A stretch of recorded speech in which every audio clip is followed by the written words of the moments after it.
Check this out. This is my first range of 1/64 scale little people. There's around about 75 here that I've completed at the moment.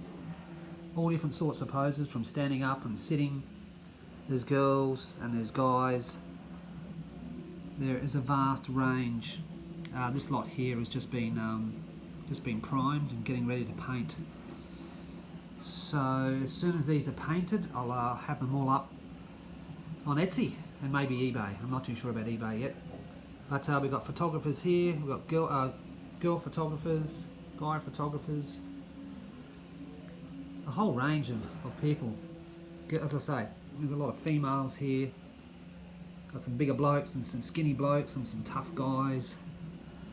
There's enough there to be able to really fix out your diorama.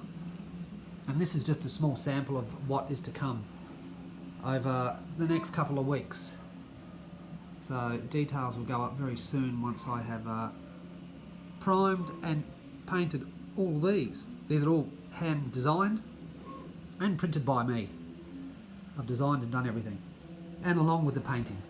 So yeah, how about that? That's why I haven't been racing. I've been focusing on getting this up and running. We're so close. I can't wait to see these guys finished with all the colour.